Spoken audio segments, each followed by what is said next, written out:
Hai guys, kembali lagi dalam Persekutuan Siswa Kristen Kota Ambon dalam program 3B, berakar, bertumbuh, dan berbuah.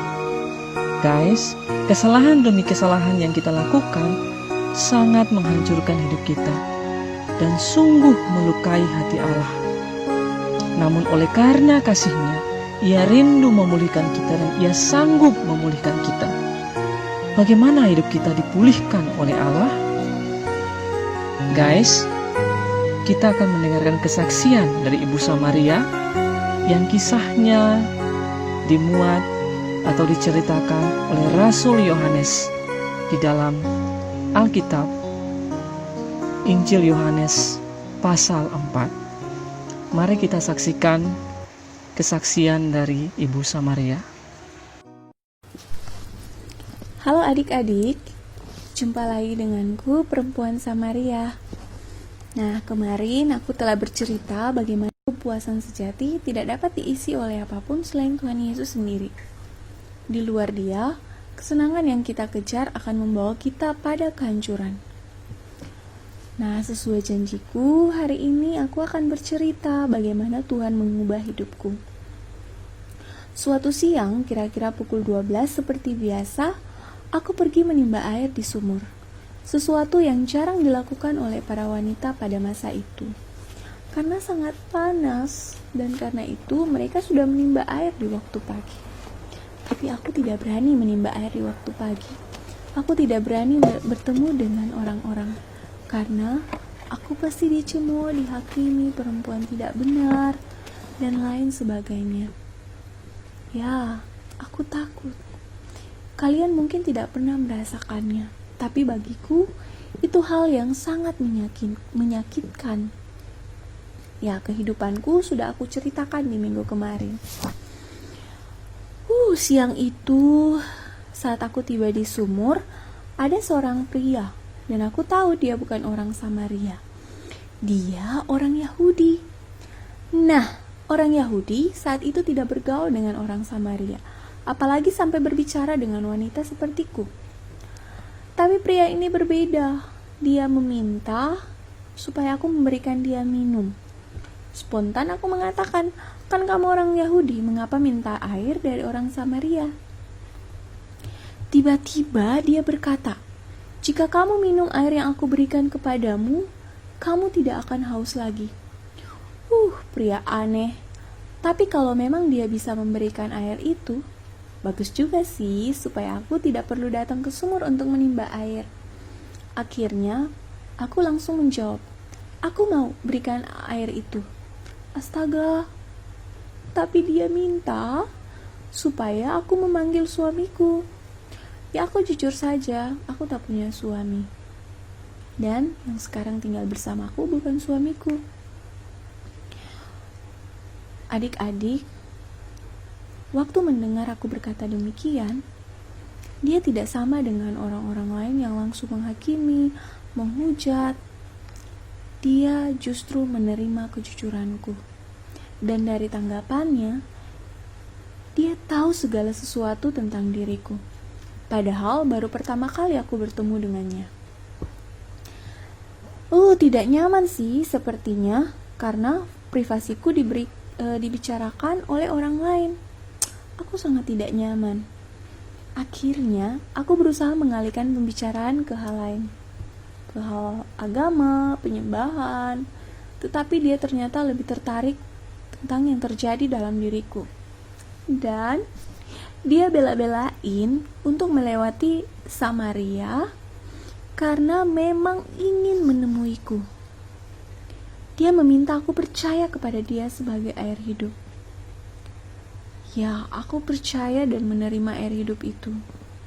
Sesungguhnya, hidupku dipuaskan di dalam Dia.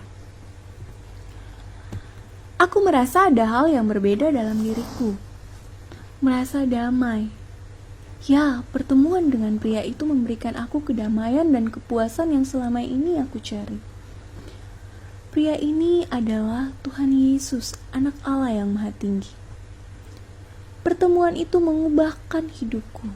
Aku yang tadinya malu dengan diriku sendiri, malu dengan penilaian sosial, tidak menghalangi aku lagi untuk memberitakan Tuhan Yesus saat itu juga. Rasa malu itu tidak menghalangi saya. Timba yang aku bawa untuk menimba air aku tinggalkan, dan aku pergi berlari mencari orang-orang dan memberitakan bahwa aku berjumpa dengan Tuhan Yesus. Dia tahu segala sesuatu tentang hidupku, dan dia ada di sana. Adik-adik yang kekasih, mungkin dia juga sedang mencari kalian. Ya, mungkin kita juga sedang mengalami kerusakan akibat kesalahan-kesalahan. Tuhan mencari kalian sama seperti Dia mencariku.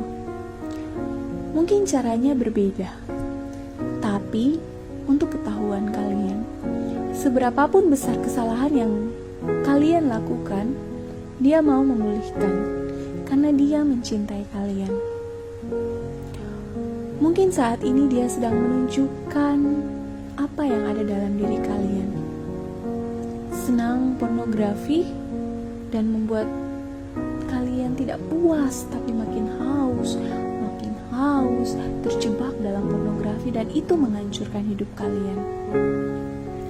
Kalian lebih memilih untuk tinggal serumah dengan pacar, datang ke kos-kosan, menghabiskan waktu berdua, bahkan melakukan seks di luar nikah, dan itu bukan hal yang tabu lagi, bukan di kalangan anak-anak muda. Tapi ingatlah, itu tidak akan pernah memberikan cinta yang sejati, tidak pernah memberikan kepuasan sejati. Itu justru menghancurkan kalian. Mungkin kalian tidak hormat terhadap orang tua, tidak memakai waktu dengan baik, menghabiskan waktu untuk hal-hal yang tidak berguna, dan berbagai kerusakan lainnya pada saat ini. Saat Tuhan menunjukkan kesalahan dan dosa kita, jangan melarikan diri. Mari datang padanya, akuilah kesalahan yang kalian buat di hadapannya, dan terimalah Yesus yang adalah air hidup itu untuk masuk dalam hatimu, agar ia menjadi sumber mata air dalam hatimu yang memberikan engkau hidup dan kepuasan yang sejati. Hanya lewat berelasi dengan Tuhan Yesus, kita akan mengalami cinta sejati dan kepuasan sejati. Bagi kalian yang saat ini mengalami Tuhan berbicara kepada pribadi, lepas pribadi, jangan keraskan hati. Akuilah dosamu di hadapan Allah. Jika kau mencari kepuasan lewat pornografi, akuilah, Tuhan, saya melihat video porno dan itu adalah dosa di hadapan-Mu. Itu menyakiti dan menghina Engkau. Ampunilah dosa saya dan mampukanlah saya menanggalkannya, serta berdoalah, katakanlah, Tuhan, masuklah dalam hatiku. Jadilah Tuhan dan Juru Selamat pribadi, agar aku dihidupkan untuk menjadi saksi bagi-Mu dan beroleh hidup kekal. Jika kau mencari kepuasan lewat perhatian yang diberikan manusia, mungkin kekasihmu, dan sampai kau rela memberikan apapun termasuk tubuhmu, akuilah, Tuhan, saya mencari cinta sejati di tempat yang salah, dan saya sampai berhubungan seks di luar nikah. Itu adalah dosa di hadapan-Mu dan menyakiti hatimu. Aku telah menghina Engkau.